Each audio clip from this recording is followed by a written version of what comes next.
नमस्कार, आप देख रहे हैं कैपिटल टीवी का खास शो विपक्ष ऑलवेज वेदम। मैं हूं परवीन शेख। संसद का 14वां दिन भी हंगामे की भेंट चढ़ गया।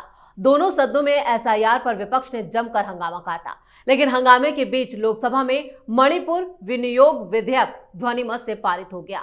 विपक्ष के बवाल के बीच ये बिल बिना किसी चर्चा के पारित हो गया, जिस पर वित्त मंत्री निर्मला सीतारमण ने कार्रवाई में बाधा डालने के लिए विपक्ष की आलोचना की और कहा कि वो मणिपुर की बात करते हैं, लेकिन वो नहीं चाहते कि पैसा राज्य को मिले जहां राष्ट्रपति शासन लगा है। संसद में सरकार से तनातनी के बीच राहुल गांधी ने इंडी ब्लॉक के नेताओं को डिनर पर बुलाया। डिनर का आयोजन राहुल गांधी के नए घर 5 सुनहरी बाग रोड के बंगले पर हुआ। ये डिनर राहुल गांधी के गृह प्रवेश के मौके पर भी आयोजित किया गया। इससे पहले लोकसभा चुनाव के बाद खड़गे के घर पर इंडी ब्लॉक की मीटिंग भी हुई थी, जिसके बाद अब इन नेताओं की आमने सामने की ये मीटिंग हुई। इन मुद्दों पर चर्चा के लिए स्टूडियो मौजूद हैं कैपिटल टीवी के editor in chief doctor Manish Kumar और एग्जीक्यूटिव एडिटर राजीव कुमार। आप दोनों का बहुत बहुत स्वागत है। धन्यवाद। संसद में बार बार हंगामा, लेकिन 14वां दिन भी हंगामे की भेंट चढ़ा, लेकिन सरकार ने भी अपना प्लान तैयार कर रखा है। देखिए, भारतीय जनता पार्टी इंतजार ही कर रही है कि क्या क्या आप गड़बड़ियां करें। चिंता तो तब होती है ना कि विपक्ष को ऐसा मुद्दा उठाए और जनता उसके साथ आ जाए, तब तो दिक्कत होती है। अब आप एसआईआर कर रहे हो, है ना। बिहार में कुछ हो ही नहीं रहा है। आपने तो कहा था कि भाई चलने नहीं देंगे, देखते हैं कैसे पूरा होगा। खून की नदियां बह जाएगी तो ये हो जाएगा तो वो हो जाएगा। कुछ हो रहा है, एक चीज हो रहा है। आप पार्लियामेंट में टाइम बर्बाद कर रहे हो, लोगों का पैसा भी बर्बाद कर रहे हो, और बिहार में एसआईआर के ऊपर किसी पॉलिटिकल पार्टी ने अभी तक कोई कंप्लेन तक नहीं किया है। सुप्रीम कोर्ट में मामला चल रहा है, पार्लियामेंट नहीं चलने दे रहे हो। जनता तुम्हारे साथ नहीं है, क्योंकि लोगों ने तो सर्टिफिकेट दे दिया। और ये जो तमाशा फ्रॉड, ये फ्रॉड लोग बैठे हुए हैं। ये मल्लिकार्जुन खड़गे, दलितों का वोट काटा जा रहा है ना। दलितों का वोट अरे नहीं कट रहा है भाई। आप जो है गांधी परिवार की गुलामी कीजिए। आपको कुछ पता ठिकाना नहीं है कि भाई बिहार में क्या चल रहा है। किसी महादलित का उसको तो सर्टिफिकेट देने की भी जरूरत नहीं पड़ेगी। आपको आइडिया नहीं है, और आप जो बोल दिया जाता है कुछ चिट देकर, भाई ये सब जेएनयू वाले बर्बाद कर रहे हैं इन लोगों को। बिल्कुल कि ये बोल दो, ये बोल दो, ये देखिए कैसा जोकर बनकर के निकले। वो प्रेस कॉन्फ्रेंस का एटम बम फोड़ दिया, एटम बम कांग्रेस के सिर पे ही फोड़ दिया। अब देते रहो जवाब। भाई आज देना पड़ेगा ना जवाब। ये क्यों? सिर्फ ये सारे मसले एसआईआर के ऊपर। राहुल गांधी भोला नहीं है। He is working on an agenda जो हिंदुस्तान को नुकसान पहुंचाने जा रहा है। इलेक्शन कमीशन के प्रक्रिया के ऊपर वो सवाल नहीं खड़े कर रहा, वो हिंदुस्तान के डेमोक्रेसी को फर्जी बता रहा है। आप बात समझिए कि something very serious is going on. ये जॉर्ज सोरोस जो बैठा हुआ है वहां पे, वो ये बताना चाह रहा है कि भाई मोदी तो ऐसे ही है। ये सब जो है वोट की चोरी कर ली, मोदी ने चोरी कर ली। तो आज एफिडेविट देंगे और जेल जाएंगे। व्यवस्था लग रहा है कि पूरा इस बार इलेक्शन कमीशन ने कर दिया है। बिल्कुल। संसद में निर्मला सीतारमण ने जिस तरह से विपक्ष को आड़े हाथों लिया है, वो क्या है? क्या वाकई में विपक्ष का ये जो हंगामा है वो आगे भी जारी रहेगा? देखिए, आगे जारी ही रहेगा। इसका हंगामा करना ही काम है, क्योंकि इन लोगों ने समझ लिया है, संसद में हो, संसद के बाहर हो, चुनाव के समय हो या सुप्रीम कोर्ट में हो, इनके पास न लॉजिक है, न तथ्य है, न दस्तावेज है। तो ऐसे में ये क्या करेंगे? इनके पास एक ही रास्ता है कि चुनाव जीत नहीं सकते, मोदी के सामने टिक नहीं सकते, तो ऐसे में करोगे क्या? सिर्फ हंगामा करो और बदनाम करने की कोशिश करो। जैसा डॉक्टर साहब ने कहा कि ये पूरा का पूरा एक एजेंडा चल रहा है। क्यों? क्योंकि राहुल गांधी को लग चुका है कि अब प्रधानमंत्री तो बन नहीं सकते, अब आगे इंडी अलायंस जीत नहीं सकती, कांग्रेस इससे आगे नहीं बढ़ सकता, इससे कम होगा। 99 सीटें हम पा लिए हैं, लेकिन 99 से वही सांप सीढ़ी वाला खेल हो जाएगा। 99 से घटकर अगली बार 20-30 पर पहुंच गए तो बहुत बड़ी बात है, नहीं तो उससे भी कम हो जाएगा, जो स्थितियां दिखाई पड़ रही है। क्योंकि लोकसभा चुनाव के बाद सीधे भारतीय जनता पार्टी ने अपनी थोड़ी रणनीति बदली, थोड़ा मेहनत बढ़ाई, मतलब केंद्रीय लीडरशिप और स्टेट लीडरशिप के साथ कोऑर्डिनेशन बढ़ाया और संघ की भूमिका बढ़ाई, जो पिछले दिनों से धीरे धीरे सिचुएशन का लेवल हो जाता है।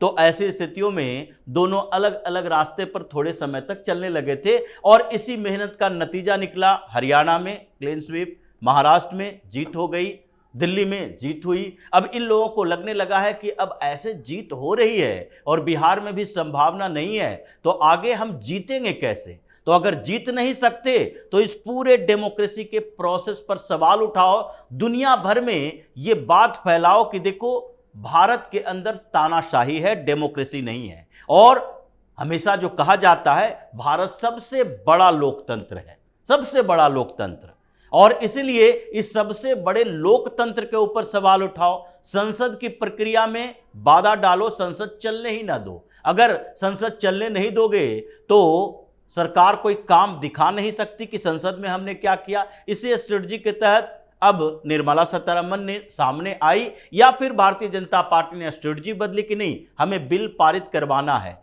2 बिल अभी आगे के लिए बढ़ गया है, लेकिन सारे के सारे बिल जितने अभी प्रपोज थे मॉनसून सेशन में वो सारे पारित करवाना है। तो इसलिए सदन के अंदर हंगामे से कोई फर्क नहीं पड़ा, बाहर में हंगामे से कोई फर्क नहीं पड़ रहा। तो राहुल गांधी सीधे मैदान में उतर गए कि चुनाव आयोग यानी मुख्य चुनाव आयुक्त का फोटो एक तरफ और दूसरे तरफ मोदी शाह का फोटो, प्रेस कॉन्फ्रेंस करते और कहते हो देखो ये दोनों मिलकर हमें हरा रहे हैं, हम हारने वाले नहीं हैं। मतलब चुनावी प्रक्रिया ही गड़बड़ है, तो भारत में लोकतंत्र ही नहीं है। अब धीरे धीरे ये इसी प्रोपेगेंडा को पूरी दुनिया में फैलाने की कोशिश करेगा ताकि सरकार दबाव में आए और उसके बाद मोदी रिटायरमेंट लें और इनके लिए कुछ रास्ता तैयार हो। ये पूरा प्रोपेगेंडा इन लोगों का इसी बात को लेकर है। इसलिए कुछ समय पहले इन लोगों ने हंगामा करना शुरू कर दिया।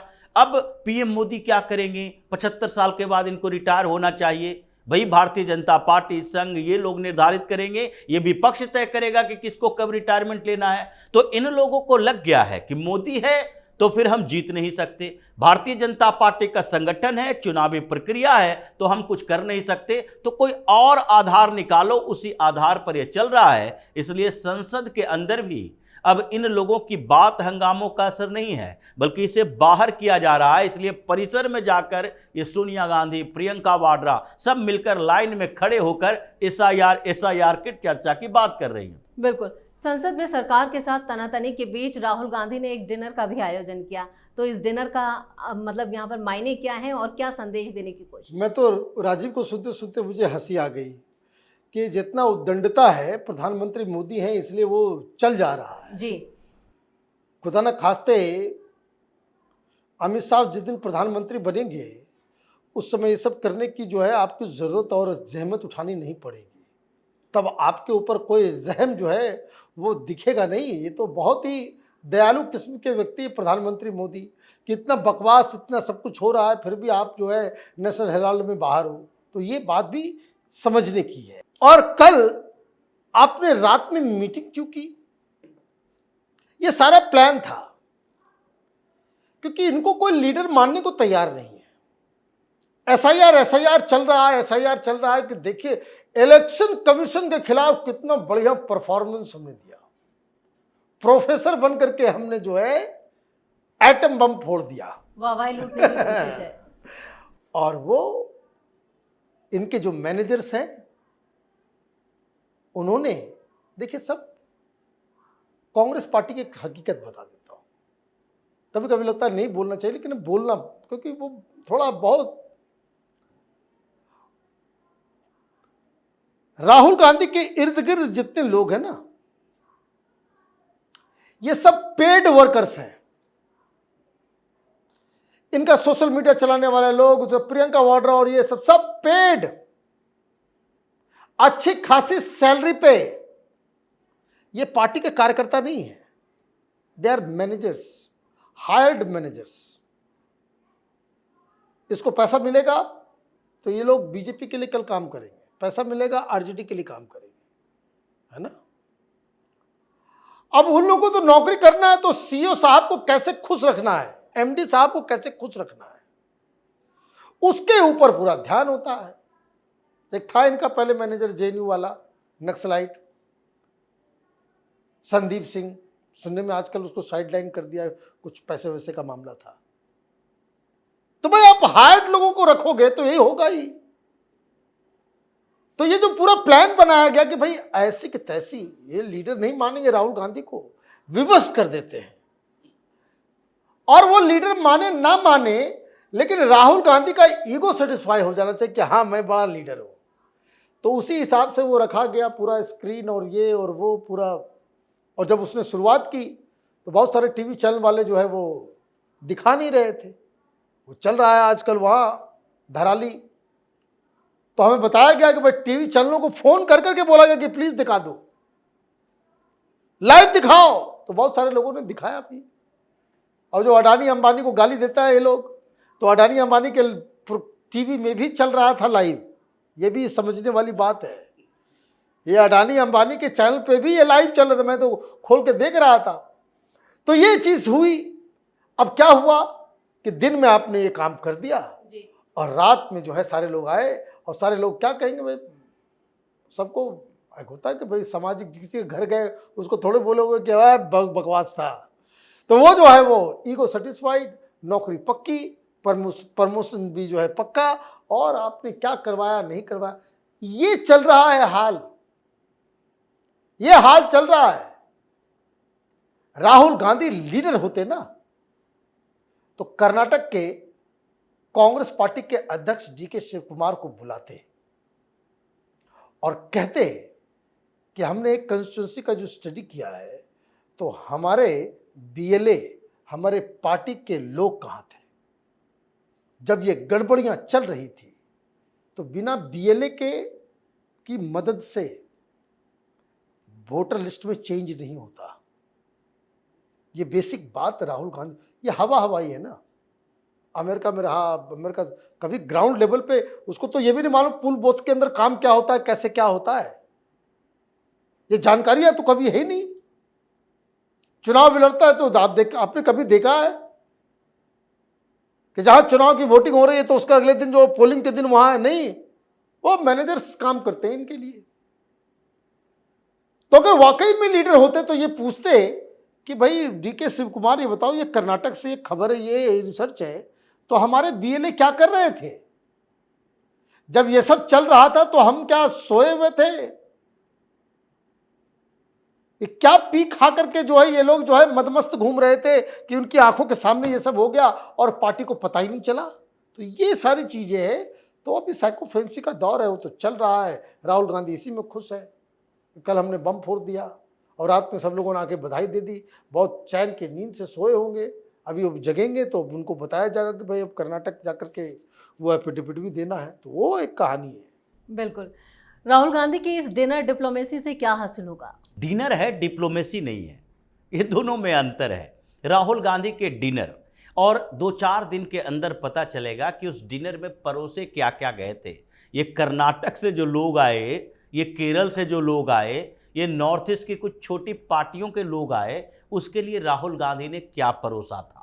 ये धीरे धीरे खबरें आएगी कि इनके डिनर पार्टी में था क्या क्या, खाने पर ही सवाल उठना शुरू हो जाएगा। लेकिन खैर, ये डिनर को डिप्लोमेसी में बदलने की कोशिश कर रहे हैं। लेकिन उस समय उद्धव ठाकरे एक दिन पहले दिल्ली आए, राहुल गांधी से मुलाकात करेंगे, राहुल गांधी से मुलाकात करेंगे, और उधर प्रियंका चतुर्वेदी जाकर प्रधानमंत्री मोदी से मिलकर आ गई। और मिलने के बाद ऐसा नहीं है कि प्रियंका चतुर्वेदी कोई मुद्दा लेकर गई थी कि देखिए संसद में कुछ मुद्दा है। जैसे कार्ति चिदम्बरम पिछली बार गया था तो बोला कि प्रधानमंत्री से मिलने के लिए गए हैं क्योंकि हमारे पास पूरे देश के अंदर कुत्तों की समस्या बड़ी हो गई है और उसमें डॉग बाइट्स के केस आ रहे हैं। तो हमने कहा कोई ऐसे कानून आना चाहिए, कोई व्यवस्था ऐसी होनी चाहिए। एक बहाना था समस्या कुछ भी हो, लेकिन प्रियंका चतुर्वेदी तो ये बोलकर चल रही हैं कि हम तो बधाई देने गए प्रधानमंत्री मोदी को कि आपके नेतृत्व में सांस्कृतिक विरासत को बहुत बेहतर तरीके से संजोया जा रहा है, अच्छे काम हो रहे हैं, तो इसके लिए, इन उपलब्धियों के लिए हम बधाई देने के लिए गए थे। अब प्रियंका चतुर्वेदी और संजय राउत, ये दो ही राज्यसभा सांसद है उद्धव के। अब उद्धव ठाकरे ने प्रियंका चतुर्वेदी को पीएम मोदी के पास कुछ संदेश के साथ भेजा या प्रियंका चतुर्वेदी अपनी मर्जी से गई, ये तो बाद में पता चलेगा, क्योंकि उद्धव ठाकरे के आने के बाद ही प्रियंका चतुर्वेदी पीएम मोदी से क्यों मिलने गई, ये राहुल गांधी को उद्धव ठाकरे से पूछना चाहिए। लेकिन ये डिनर पर डिप्लोमेसी की बात हो रही है। लेकिन डिनर पर पहुंचने वाले एक कम्युनिस्ट पार्टी के नेता भी थे, जो 2 दिन पहले ही बोल रहा था, देखो एसआईआर के मुद्दे पर ये राहुल गांधी केरल जाता है तो भारतीय जनता पार्टी की बात नहीं करता, कहता चुनाव आयोग कम्युनिस्ट पार्टियों से मिला है, इन दोनों ने मिलकर यहां पर वोट चोरी करवाई है, तो हम ही जब इनके शिकार हैं तो इसके लिए हम लड़ेंगे कैसे। जब ये पश्चिम बंगाल में जाएगा तो यही कहेगा, इसके नेता भी कहेंगे कि देखो ममता बनर्जी फर्जी वोटिंग करती है।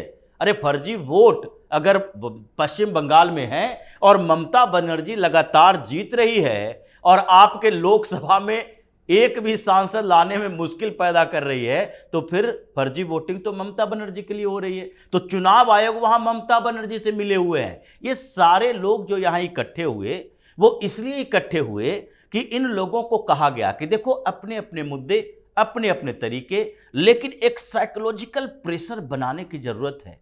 अकेले पड़ गए हैं, ये परसेप्शन बन रहा है कि ये तो आपस में ही लड़ झगड़ के मर जाएगा, किसी मुद्दे पर एकजुट नहीं हो सकता, इसलिए आम आदमी पार्टी वाला भी है। संजय सिंह ने कहा कि हम इंडी ब्लॉक में नहीं हैं, लेकिन एसआईआर के मुद्दे पर हम इंडी अलायंस के साथ हैं, एकमात्र एक एजेंडा, एक मुद्दा, यही आम आदमी पार्टी।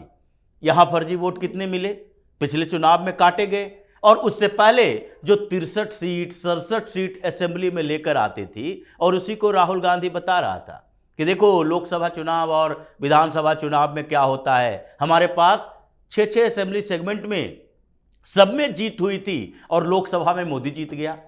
ये दुर्भाग्य की बात नहीं है, इनके लिए दुर्भाग्य की बात होनी चाहिए कि विधायक तो जीत गया क्योंकि राज्य की सरकार की बात थी, सांसद इसलिए नहीं जीता क्योंकि वहां के लोग देख रहे थे राहुल गांधी जैसा मूर्ख व्यक्ति प्रधानमंत्री का उम्मीदवार है, तो इसको नहीं देंगे वोट, मोदी को देंगे। तो ये स्थितियां इनके लिए है। इसलिए इंडी अलायंस के नेताओं की ये बैठक राहुल गांधी को उनकी औकात दिखाने के लिए है। चर्चा मुस्कुराहट में हुई और ये कहा गया कि भाई देखो, फिर केरल जाकर ये मत बोल देना कि हम वामपंथियों से और आरएसएस से विचारधारा की लड़ाई लड़ रहे हैं। अगर इस बार ऐसा बोले तो अगली बार ये साइकोलॉजिकल प्रेशर के लिए भी एक नहीं होंगे, तुम्हारे खिलाफ ही आकर बयान देना शुरू करेंगे। इस तमाम जानकारी के लिए और सटीक विश्लेषण के लिए आप दोनों का बहुत बहुत धन्यवाद। धन्यवाद। संसद में सरकार से विपक्षी नेताओं की तनातनी ऐसे ही जारी रहने वाली है, लेकिन इसके खिलाफ सरकार की भी फुल तैयारी है, यानी तू डाल डाल तो मैं पात पात चल रहा है। अब विपक्ष को उसके ही एजेंडे में मात देने का प्लान सरकार ने भी बना लिया है। वहीं लोकसभा चुनाव के बाद ये पहला मौका था जब इंडी गठबंधन की पार्टियां एक साथ नजर आईं। इससे पहले 19 जुलाई 2024 को एक वर्चुअल मीटिंग में सभी शामिल हुए थे, लेकिन उस मीटिंग से क्या हासिल हुआ ये अब तक पता नहीं चल पाया है। अब राहुल के डिनर से क्या बदलेगा ये तो वक्त ही बताएगा। इस खास शो में इतना ही। वीडियो कैसा लगा कमेंट करके अपनी राय जरूर दें। वीडियो को लाइक करें, शेयर करें और कैपिटल टीवी को सब्सक्राइब जरूर करें।